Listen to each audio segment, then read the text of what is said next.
Wa kullu man dzakara wa qalbuhu bi ghairi madhkurihi hujiba bi alfi hijab. Siapa yang berzikir, menyebut Allah, Allah, la ilaha illallah, Allahu akbar, semua itu, sedangkan kalbunya masih sibuk dengan selain yang disebut namanya. Apa contoh tadi?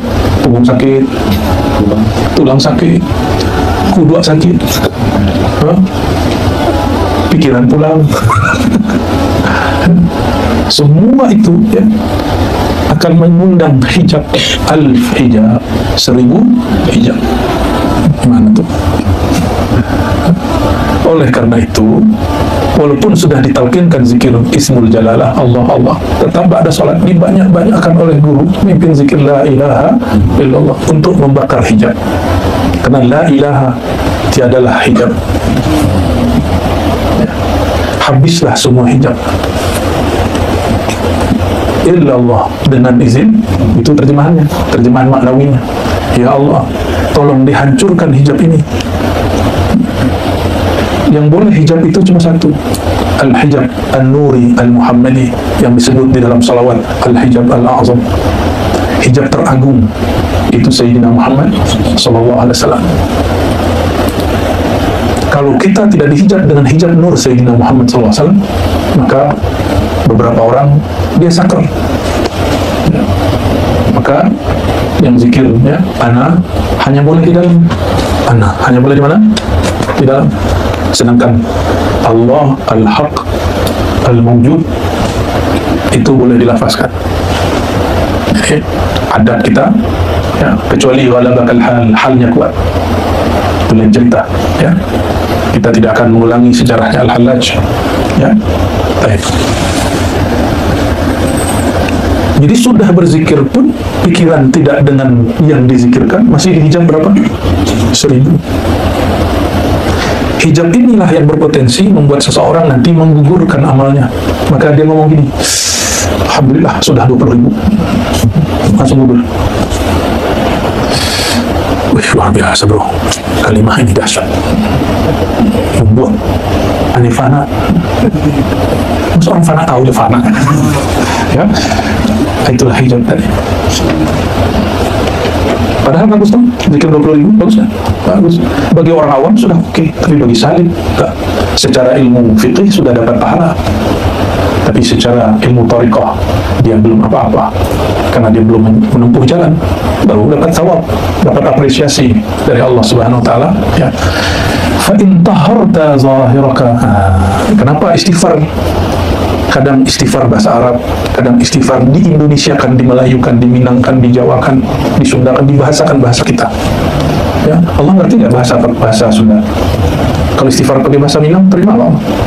Kalau pakai bahasa Melayu, Allah paham kan? Paham. Allah itu suka kalau si hamba mendetailkan dosanya. Itu disebut an-nadamu taubah. Orang yang menyesali satu persatu, maka dia baru masuk kepada nur taubat. Oleh karenanya, nikmati, ikuti, jangan di-reject, jangan dilawan. Kalau guru mengatakan astagfirullah ya yunina, astagfirullah ya Allah, ampuni mata kami, pandangan kami, ikuti, baca, jangan malas, dan rasakan getarannya. Rasakan bahwa mata kita berterima kasih, basar pandangan kita bersyukur, terima kasih wahai diri, engkau telah mengikutkan aku dalam tobatmu, engkau telah sertakan aku dalam tobatmu. Moga-moga mata ini tidak disiksa oleh Allah Subhanahu wa taala. Itu kata sini mata. Ya, begitulah seluruh anggota tubuh. Makanya kita beristighfar ijmalan wa tafsilan, ya, secara umum dan secara khusus. Apa kata beliau? Kalau engkau ingin menikmati la ilaha illallah, fa idza tahharta zahiraka min al-anjas wal adnas, jika engkau hendak membersihkan zahirmu dari najis dan kotoran, dan batinmu dari waswas dan prasangka dan waham, persepsi-persepsi, lalu engkau membaca faqul 5,000 marrah la ilaha illallah, ini contoh tergantung ijazah dari guru, lalu engkau disuruh baca oleh gurumu la ilaha illallah dengan sekian kali, 5.000 kah, 10.000 kah, 1.000 kah, atau hanya sekali, terserah guru ya, atau 12 kali menurut sebagian ahli thariqah ya. Jangan terjebak pada angka, karena kita tidak menyembah angka, bal hudurun wa ma'na, tapi yang penting maknanya.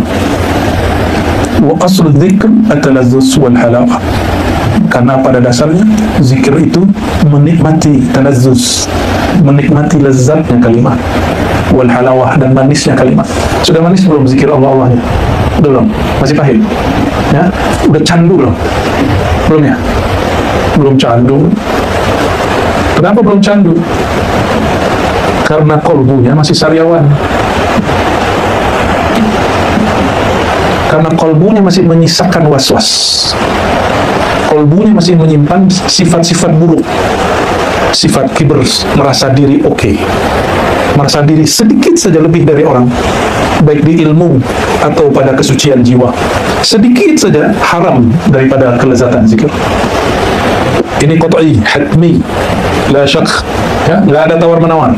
Sedikit ada rasa sombong di hati karena ilmu, karena posisi, karena bangsa, jabatan, suku, Allah haramkan mendapatkan nikmat zikir Allah la ilaha illallah. Kalau sudah haram mendapat nikmat zikir Allah la ilaha illallah, haram menikmati salat khusyuk. Jadi kenapa salatnya di sini tidak diajarkan salat khusyuk? Tak perlu, ya. Diajarkan aslul khusyuk, pangkal khusyuk yang diajarkan di sini. Pangkalnya selesai sampai ujung. Jadi nggak diajarkan cara angkat tangannya, bayangkan buang seluruh dunia. Nggak. Lebay. Emang bisa buang dunia?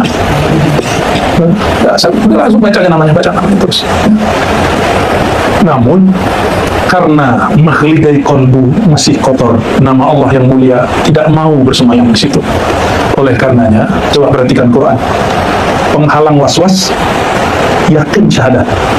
Pembersih dosa, taubat. Antum membersihkan dosa, tapi tidak memantapkan yakin.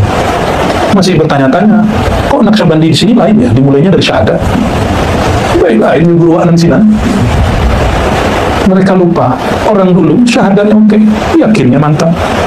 Maka waqala amma tauhid la ilaha illallah. Adapun kalimah tauhid yang ditalqinkan yaitu tauhid la ilaha illallah. Membaca la ilaha illallah ini banyak metodenya. Nggak mesti gerak-gerak kepala, nggak mesti gerak-gerak, nggak mesti juga begini, nggak mesti juga ya. Bukan itu intinya. Kalau Khalidiyah murni, dia hanya di dalam Khalidiyah yang murni. Makanya Sidi Syekh Sulaiman Zuhdi tidak memperkenankan zikir di dalam suluk kecuali zikir khafi. Jika masih bergerak di badan, masih terisak di nafas, maka ada celah syirik khafi, riya, sum'ah, ingin didengar orang. Oh, hatinya lembut. Oh, si anu sedang futuh, dibuka hatinya oleh Allah. Dia menangis. Hati-hati, ya. Awal tangis sahih, tapi tangis kedua dimasuki syaitan. Maka na'udzubillah min bukain kadzibin. Kita memohon perlindungan Allah dari tangis yang bohong, tangis-tangis syaitan. Ya, hati-hati nih, syaitan bisa buat nangis. Ya. Apa kata dia? Bro, ente hatinya suci, bro.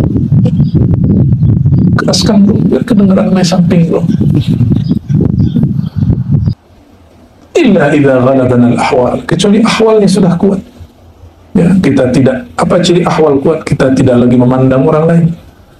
Sudah sibuk dengan hal itu, maka berbunyi pun bergerak pun tidak ada soal, karena geraknya la ilaha illallah, geraknya baru nyata, geraknya Allah subhanahu wa ta'ala. Kita doakan yang sedang sakit, Allah sembuhkan segera, ya. Yang pikirannya galau, Allah lapangkan pikirannya. Yang hatinya sedang sempit, Allah lapangkan, Allah beri cahaya. Hati sempit karena belum terang, belum ada nur. Sebenarnya hati itu lapang, lebih lapang dari arasy. Tapi karena tidak ada nur, terasa sempit. Ya, apapun kejadiannya, badan sehat, badan sakit, itu cara Allah membelai kita semua. Mari kita bacakan kepada semua kita yang hadir, terutama yang diuji, diberi hadiah sakit. Ya, kita kirimkan suratul Fatihah. Bismillah. Fa inna kulla man tawajjaha wa qalbuhu li ghairillah hujiba 'anillah. Siapa yang sedang bertawajuh tapi kalbunya masih menghadap, masih sibuk dengan selain Allah. Selain Allah itu bisa jadi kondisi zahir, punggung sakit, pinggang sakit, itu kondisi zahir. Atau kondisi batin, hati sakit, hati senang, hati gembira, sibuk dengan itu. Ujiba anillah, maka dia terhalang untuk merasakan hadirnya Allah, adanya Allah Subhanahu wa ta'ala. Jadi rasa-rasa badan, rasa zahir, rasa batin, itu semua hijab. Jadi yang sekarang diberi sehat itu hijab, yang diberikan sakit itu pun juga hijab. Apakah rasa baik, rasa buruk, rasa senang dan susah, rasa sakit, rasa sehat itu membuat kita terputus kolbunya ingat Allah? Kalau terputus, bagaimana nanti diberikan sehat yang luar biasa? Kalau terputus karena sakit itu, gimana nanti diberikan sakratul maut? Maka apapun yang saudara-saudariku rasakan hari ini, sehat ataupun sakit, itu semua cara Allah menyapa. Wahai yang tidak ingat dalam sehat, ingatkah engkau dalam sakit? Wahai yang tidak ingat dalam sakit, ingatkah engkau dalam sehat? Wahai yang sehat dan sakit, janganlah pandang sehat, janganlah pandang sakit. Pandanglah annal mubli al-mubtali huwa Allah, bahwasannya yang memberi rasa itu adalah Allah Subhanahu wa ta'ala. Maka ada orang usul bukan dengan badan sehat, tapi dengan badan sakit. Ya. Ada orang Allah sampaikan kehadirannya dengan rasa sakit. Ada orang disampaikan kepada Allah dengan ilmu. Ada orang yang terhalang kepada Allah karena memandang dia berilmu. Ada orang yang Allah sampaikan kepadanya dengan zikir. Ada orang yang terhalang kepada Allah karena merasa ahli zikir. Ada orang yang sampai kepada Allah karena Quran. Karena Quran itu turun dari Allah. Tapi ada yang terhalang kepada Allah karena dia merasa dialah yang membaca Quran. Itu hijab. Ya. Maka hijab dibagi dua. Hijab itu halangan, tabir. Ada tabir yang putih, ada tabir yang berwarna. Ada tabir yang polos, tabir cahaya. Taat, ilmu, kesolehan, zikir, suluk. Maka saudara-saudariku, awal masuk suluk lalu mengatakan, saya suluk 10 hari aja, hari sekian nanti pulang. Sejak hari itu dihitung secara hakikat tidak bersuluk, karena pikirannya menunggu hari terakhir. Ya, pikirannya menunggu hari terakhir. Paham? Ya, maka orang yang bersuluk, berkhalwat, tidak diizinkan memikirkan hari terakhir. Sekali dia memikirkan hari terakhir, kharaja anil khalwah, dia keluar dari khalwatnya, dia keluar dari suluknya, dia keluar dari jalur thariqahnya. Itu yang membuat rasanya kok lama di surau. Ya, bangun tidur, apa nih, kapan ini? Kain kapan ini ya? Apa lagi? Bid'ah apa lagi? Bid'ah apa lagi yang engkau dustakan? Ya. Wa kullu man dzakara wa qalbuhu bi ghairi madhkurihi hujiba bi alfi hijab. Siapa yang berzikir, menyebut Allah, Allah, la ilaha illallah, Allahu akbar, semua itu, sedangkan kalbunya masih sibuk dengan selain yang disebut namanya. Apa contohnya tadi? Punggung sakit, tulang sakit, kudu sakit, pikiran pulang. Semua itu ya akan mengundang hijab, hijab, 1000 hijab. Gimana tuh? Oleh karena itu, walaupun sudah ditalkinkan zikir Ismul Jalalah, Allah, Allah, tetap ba'da sholat dibanyak-banyakkan oleh guru, mimpin zikir la ilaha illallah untuk membakar hijab.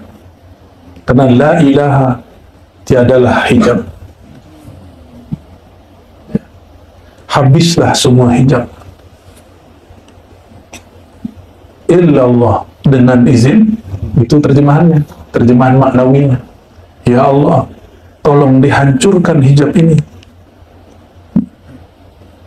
Yang boleh hijab itu cuma satu, al-hijab an-nuri al-muhammadi, yang disebut di dalam salawat al-hijab al-a'zam, hijab teragung, itu Sayyidina Muhammad sallallahu alaihi wasallam.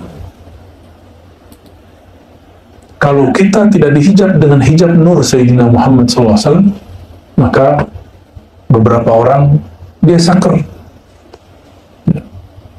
Maka yang zikir, ya, ana hanya boleh di dalam, ana hanya boleh di mana? Di dalam. Sedangkan Allah al-haq al-mawjud itu boleh dilafazkan. Jadi adab kita, ya, kecuali ghalabakal hal, halnya kuat, itu lain cerita, ya. Kita tidak akan mengulangi sejarahnya Al-Hallaj, ya. Baik. Jadi sudah berzikir pun pikiran tidak dengan yang dizikirkan, masih dihijab berapa? 1000. Hijab inilah yang berpotensi membuat seseorang nanti menggugurkan amalnya. Maka dia ngomong gini, alhamdulillah sudah 20.000, langsung gugur. Wih, luar biasa bro, kalimah ini dahsyat, membuat aneh fana. Masa orang fana tahu dia fana? Ya, itulah hijab tadi. Padahal bagus tuh, zikir 20.000, bagus kan?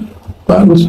Bagi orang awam sudah oke, tapi bagi salik, secara ilmu fiqih sudah dapat pahala, tapi secara ilmu thariqah dia belum apa-apa, karena dia belum menempuh jalan, baru dapat thawab, dapat apresiasi dari Allah Subhanahu wa Ta'ala, ya. Fa in taharta zahiraka. Kenapa istighfar? Kadang istighfar bahasa Arab, kadang istighfar di Indonesia kan, dimelayukan, diminangkan, dijawakan, disundakan, dibahasakan bahasa kita. Ya, Allah ngerti nggak bahasa Sunda? Kalau istighfar pakai bahasa Minang, terima Allah. Kalau pakai bahasa Melayu, Allah paham nggak? Paham. Allah itu suka kalau si hamba mendetailkan dosanya. Itu disebut an-nadamu taubah. Orang yang menyesali satu persatu, maka dia baru masuk kepada nur taubat.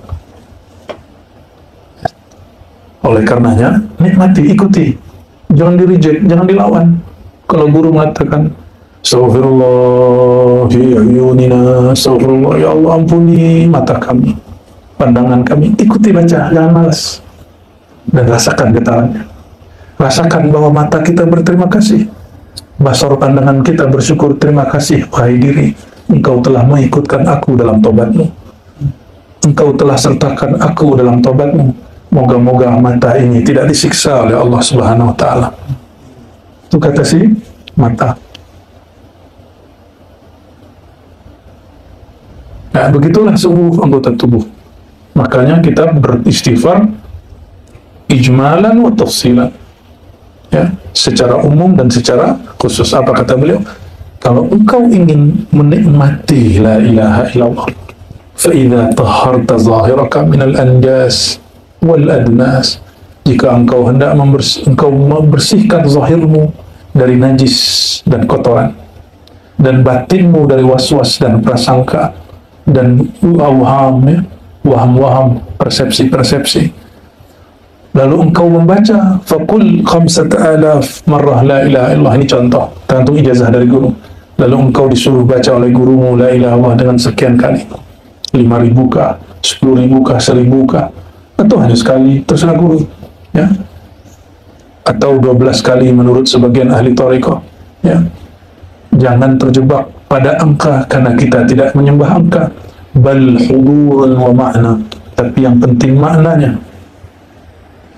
Wa aslu dzikr at-talazzuz wal halawah, karena pada dasarnya zikir itu menikmati talazzuz, menikmati lezatnya kalimat, wal halawah, dan manisnya kalimat. Sudah manis belum zikir Allah-Allahnya? Udah belum? Masih pahit? Ya? Udah candu belum?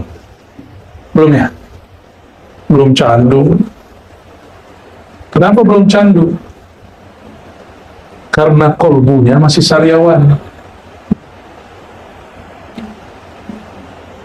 Karena kolbunya masih menyisakan was-was. Kolbunya masih menyimpan sifat-sifat buruk.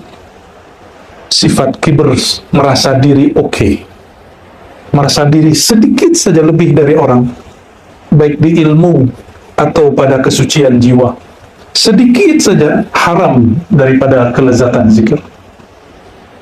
Ini qat'i, hatmi, la syak, ya, nggak ada tawar-menawar. Sedikit ada rasa sombong di hati karena ilmu, karena posisi, karena bangsa, jabatan, suku. Allah haramkan mendapatkan nikmat zikir Allah, la ilaha illallah. Kalau sudah haram mendapat nikmat zikir Allah, la ilaha illallah, haram menikmati salat khusyuk. Jadi kenapa salatnya di sini tidak diajarkan salat khusyuk? Tak perlu. Ya. Diajarkan aslul khusyuk, pangkal khusyuk yang diajarkan di sini. Pangkalnya selesai sampai ujung. Jadi nggak diajarkan cara angkat tangannya, bayangkan buang seluruh dunia. Nah, lebay. Emang bisa buang dunia? Udah langsung baca namanya terus. Namun karena makhligai kolbu masih kotor, nama Allah yang mulia tidak mau bersemayam di situ. Oleh karenanya, coba perhatikan Quran. Penghalang waswas, yakin syahadat. Pembersih dosa, taubat. Antum membersihkan dosa, tapi tidak memantapkan yakin. Masih bertanya-tanya, kok Naqsyabandi di sini lain ya? Dimulainya dari syahadat. Baik lain, guru Anan Sinan. Mereka lupa, orang dulu syahadatnya oke, yakinnya mantap. Maka guru-guru kita dulu untuk kaifiat zikir langsung dimulai tobat. Hari ini karena pagi orang mukmin, sorenya kafir. Sore dia mukmin, paginya dia kafir. Satu saja lintasan dalam kolbu, dia jadi kufur secara hakikat. Maka setiap kita mau sholat, mau zikir, mau ngapain, mau mendekatkan diri kepada Allah, kita mulai dari apa? Memperbaharui yakin. Oleh karenanya, dalam manhaj al-Muhammadi, dalam tariqat an-Naqsyabandiyah, Qadiriyah, ya, Syaziliyah, tariqat Samaniyah, dan semua tariqat itu dibukalah dengan syahadat. Bagus syahadat, waswas hilang. Nih taruhannya. Tapi syahadat tidak bagus, waswas berkembang. Ya. Nah, hijab kolbu, apa hijab kolbu? Hijab kolbu adalah nafs jiwa yang banyak dosa. Maka penawarnya adalah taubat, istighfar dan taubat. Orang yang membersihkan dirinya dari dosa, tapi tidak memantapkan yakinnya, dia tidak mendapatkan lazatuz zikr. Atau baru memantapkan zikir, memantapkan tauhid, tapi tidak mau zikir. Faham hebat, kendaraan bagus, tapi tidak pernah dikendarai. Paham ilustrasi ini? Itulah kebanyakan orang ngaji ma'rifat hanya diomong-omongin, ditulis-tulis di sebuah whiteboard kayak keren gitu, tapi tidak ada wiridnya, tidak ada thariqahnya, tidak ada khalwatnya, tidak ada tarbiyah dan suluknya. Membicarakan sesuatu yang tinggi, tapi dia tidak mau pergi ke sana.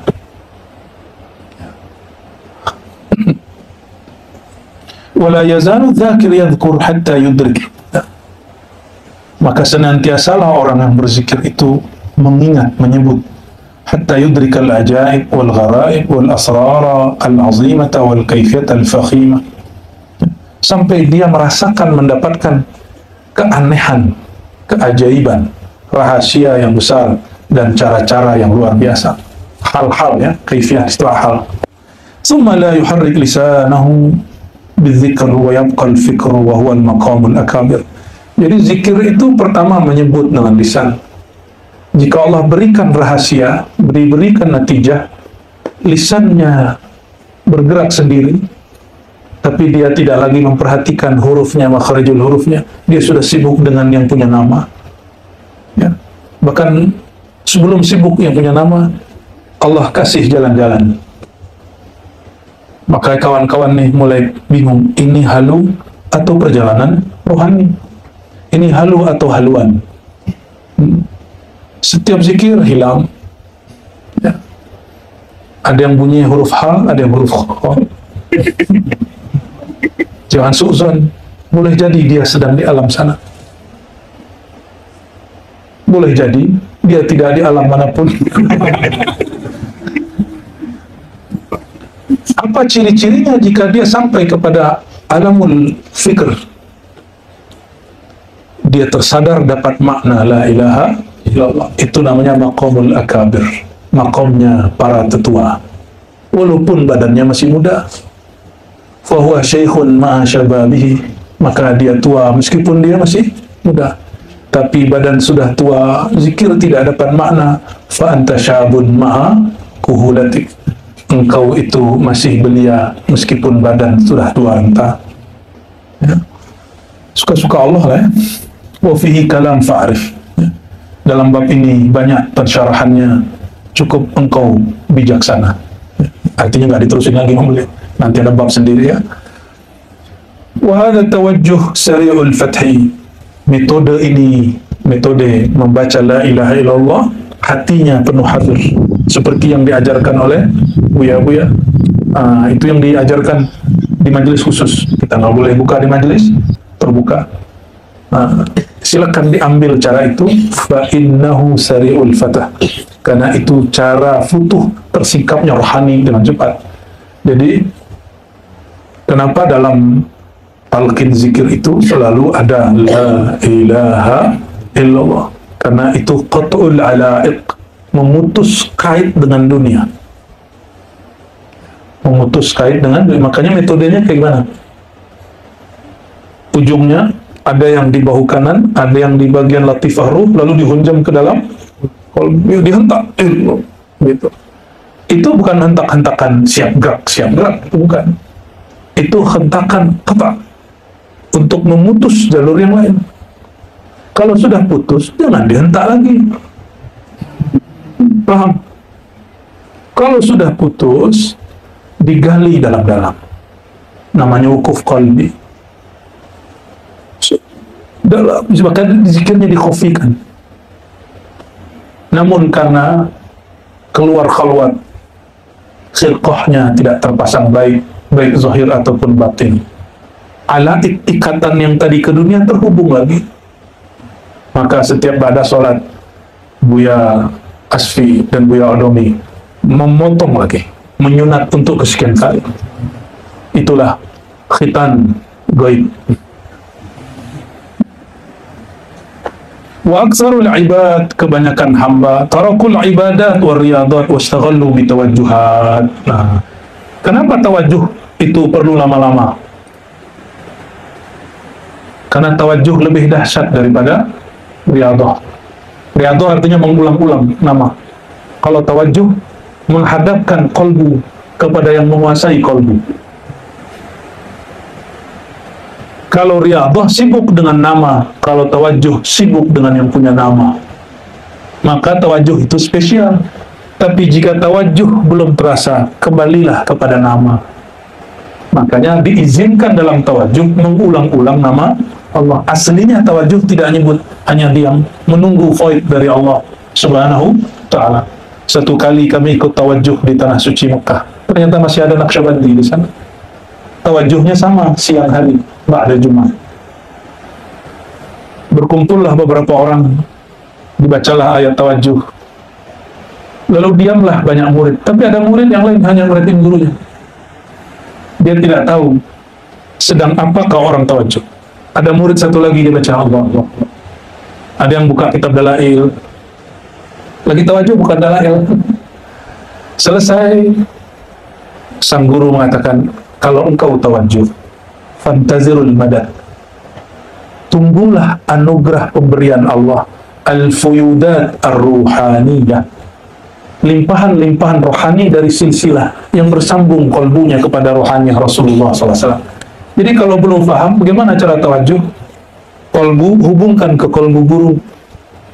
di belakang guru, iktikadkan di hadapannya guru sedang berhadapan dengan qalbu Rasulullah SAW.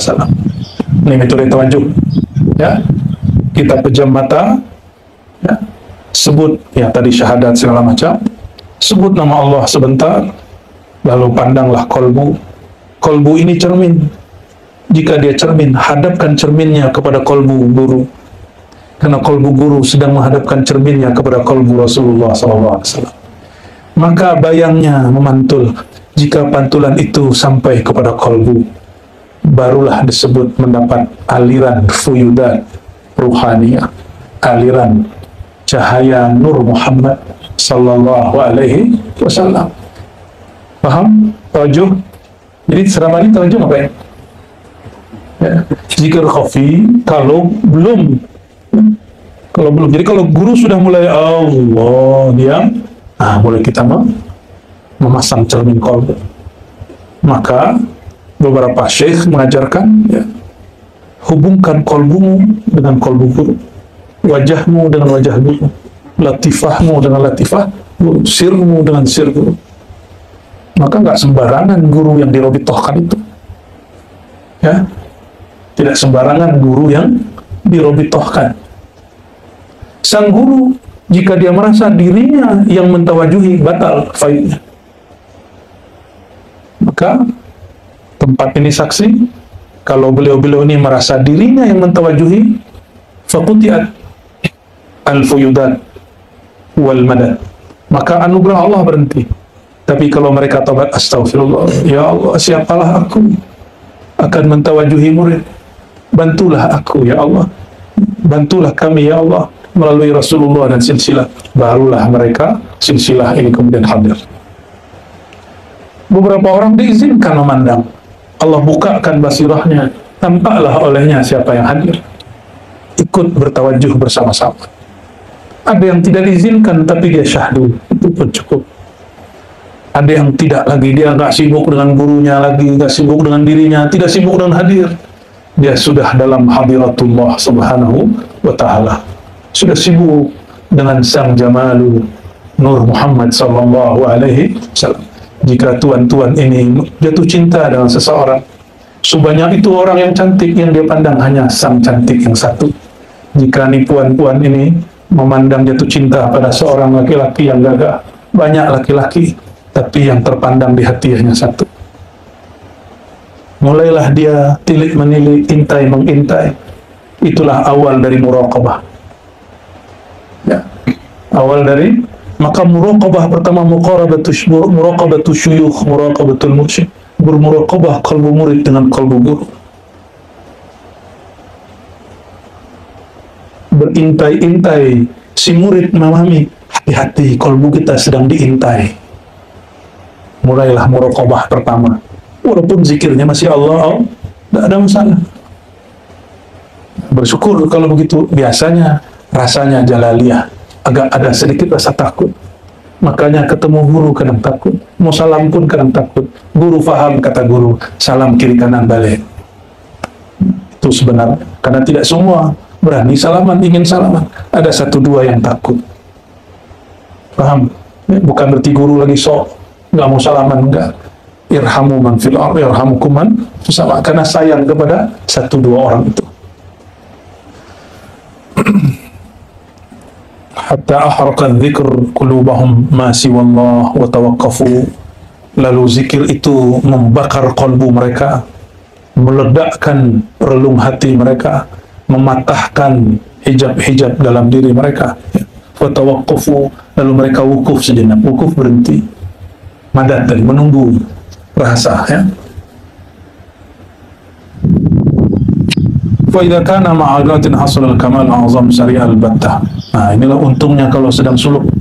Kalau sedang bersuluk, ma'ariyadhah, riyadhah di sini artinya sedang bersuluk, maka lebih sempurna hasilnya insya Allah bila syaknya. Amma khawasuha, apa rahasianya? Nah, jadi kenapa ada zikir 70.000? Bukan buatannya Buya Ardomi itu, ya. Dapat tugas sebagian zikir la ilaha 70.000, buat bid'ah, ya. Ya. Itu bukan thariqah al-damawiyah, itu bukan. Faruya anna man qalaha, maka diriwayatkan dari masyayikh, siapa yang membaca la ilaha illallah sab'ina marrah fadahu Allah minan nar atau a'taqahu Allah min adzabin nar, maka siapa yang baca la ilaha illallah 70.000 kali, Allah merdekakan, bebaskan dirinya dari siksa api neraka. Itu rahasianya, ya. Maka semua thariqah mengamalkan ini. Ada di Naqsyabandi, ada di Qadiri, ada di Dusuki, ada di Syatari, ada di Burhani, ada di Rifai, ada di Samani, semua mengamalkan ini. Dan ini disebut juga dengan Sultanul Azkar, rajanya zikir. Jadi kalau bagi sebagian orang Sultanul Azkar itu lataif, tapi bagi masyayikh mu'tabar Sultanul Azkar kama qala Nabi SAW, afdalul dzikri la ilaha illallah, zikir rajanya zikir la ilaha illallah. Wa qala alaihi salatu wassalam, ini ada di hadis riwayat Imam An-Nasai, di sini tidak disebutkan, ya. Ma qala ahadun la ilaha illallah, siapa yang baca la ilaha mukhlisan min qalbihi, ini kaifiatnya, mukhlisan, dengan melepas segala sesuatu dari kolbunya. Itu yang disebut kaifiat thariqah. Jadi di manakah dalilnya thariqah? Mukhlisan min qalbih. Dan ini tidak didapat dari buku, karena buku tidak punya kolbu. Buku tidak punya nyawa. Buku tidak dapat memberi petunjuk kecuali hanya huruf dan angka. Mesti yang punya qalbu rohani, yaitu syekh mursyid. Maka ahli hadis bertugas menampilkan data zahir, sedangkan ahli thariqah memberikan tata cara batinnya. Yang membaca la ilaha illallah futtihat lahu abwabus sama, dibukakanlah bagi dia pintu langit. Ini hadis Nabi. Oh, ini rahasia, nggak boleh dibuka. Ini hadis Nabi, nggak boleh dibaca. Sahih, ini riwayat Nasai. Buka silakan di Nasai. Hadis sahih yang dipilih ijtabahu al-Imam al-Hafiz Abu Abdurrahman An-Nasai fil Mujtaba. Ya, silakan dicari. Cari sendirilah, ya. Kan nanya mana dalilnya. Dibukakanlah abwab, bukan satu, abwab. Pintu, pintu, pintu, pintu, pintu. Berarti banyak, berarti langit banyak pintu? Iya. Maka nggak usah khawatir kalau ada orang usul di sana, terus di sini antri, enggak. Ada antri-antrian. Yang antri malaikat. Kalau orang baca la ilaha illallah, masuk. Hatta yufdha ilal arsy, sampai dia dilempar kepada arsy. Arsy itu tempat apa? Istiwa'ur rahmaniyah, bersemayamnya kasih sayang Allah subhanahu wa ta'ala. Maka orang yang usul pada la ilaha illallah bertambah sayang dia kepada Allah, bertambah cinta dia kepada Rasulullah, bertambah rahmah dia kepada hamba-hamba Allah. Ini cuma karena beda pilihan. Katanya ahli la ilaha illallah, ahli talqin la ilaha illallah, hanya beda coblosan. Dia benci yang nggak milih, yang dia pilih satunya kafir. Apalah itu?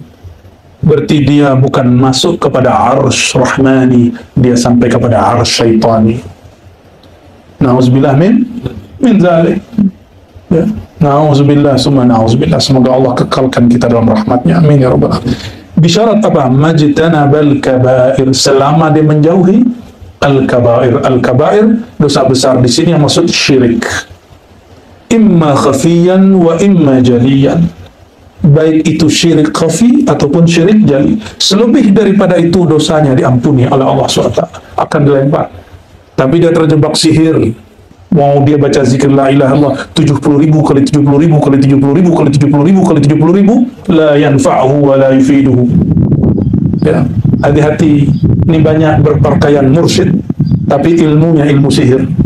Maka la yanfa'uhu kalimatut tauhid, la tanfa'uhu kalimatut tauhid. Kalimat tauhid tidak berfaedah sedikit pun pada dirinya. Apa yang bertambah? Khusrana, halu. Semakin dibuka, semakin syaitan memberikan dia aras palsu, Syekh Qadir palsu, Syekh Bahauddin palsu. Yang nanti syaitan-syaitannya berjubah para wali itu menyesatkan dia. Tapi seorang ini tertipu karena dia tertipu dengan riyadhah, lupa ilmu hakikat ma'rifat. Ya. Jadi majtanabal kabair, selama orang ini menjauhi syirik-syirik itu mesti bima'rifatit tauhid, mesti belajar makrifat ilmu tauhid.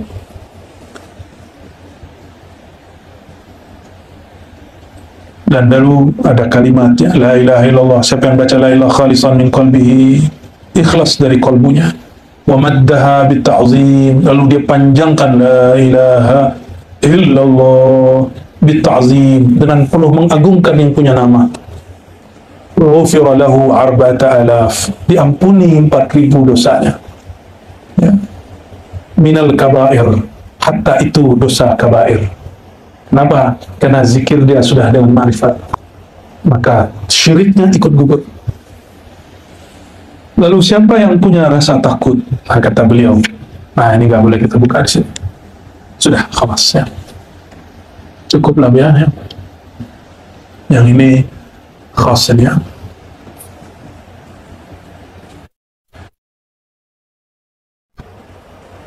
Jika Nabi SAW mengatakan, jika engkau melewati taman-taman surgawi, maka petiklah, iciplah, santaplah.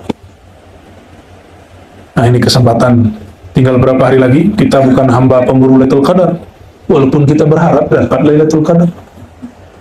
Ya, berapa hari lagi? Sampai hari 29? Jebakan. Alhamdulillah, untung antum gak hitung hari. Kalau enggak nanti kita putar lagu itu menghitung hari. Ya, lolos lah. Insya Allah kita niatkan khalwat suluk ini iktikaf, mengikuti iktikaf baginda Nabi Muhammad SAW. Karena beliau sudah jadi Nabi pun, sudah Mi'raj pun masih iktikaf. Ini baru diangkat jadi khalifah, jadi wakil talqin, jadi muqaddam, jadi syekh mursyid, sudah nggak mau iktikaf. Maka ini amalan insya Allah, jika tidak ada halangan dalam hidup kami pun, yang berarti kita iktikaf sampai mati. Hatta sedang sakit pun kita iktikaf. Ya. Hatta sedang susah pun, yang penting masih dapat di cover kita iktikaf. Mengikut siapa? Baginda Nabi Muhammad SAW. Dalam hadis Bukhari dan Muslim, istri-istri baginda, mereka tetap setelah Rasulullah SAW wafat, membuat khibah-khibah ya seperti itulah. Bukan antum bawa kemah ke dalam. Ya boleh sih, cuma masjid sendiri. Kenapa kita tidak buat suluk di masjid? Karena masjid itu musabbalah. Musabbalah itu wakafnya umum. Sedangkan surau, dia wakafnya khassah li ahli tur, khusus bagi para pesuluk. Makanya kita nggak buat suluk di masjid. Maka mohon maaf, kita pun kalau itikaf di masjid, itikafnya muakkad, hanya terbatas. Itikaf mutlak kita hanya dapat lakukan sekarang di surau-surau tarekat, zawiyah bahasa Arabnya, ribat bahasa Rasulullah SAW. Ya, bahasa Rasulullah itu fadzalikumur ribat. Apa itu ribat? Setelah sholat nunggu sholat, itu ribat. Setelah ngaji nunggu ngaji lagi. Jadi selesai ngaji ini, antum mau nunggu ngaji esok hari. Benar. Ya. Dan kita bermohon kepada Allah, yassir lana umurana ma'arrahati liqulubina wa abdarina wa salamati wal afati fi dinina wa dunyana wa kunna sahiban fi safarina wa hadarina wa khalifatan fi ahlina. Ya Allah, mudahkan semua urusan kami, urusan zahir, urusan batin, urusan pikiran, urusan badan, urusan hati, urusan nyawa, urusan sehat, urusan sakit. Mudahkan ya Allah. Mudahkan ya Allah, mudahkan kami mensyukuri sihatmu, mudahkan kami sabar atas ujian sakitmu, mudahkan kami syukur atas nikmatmu, mudahkan kami sabar atas kesusahan dari ujianmu. Allahumma yassir lana umurna ma'arrahatil qulubina, ya Allah, mudahkan hidup kami dan beri rehat pikiran dan badan hati.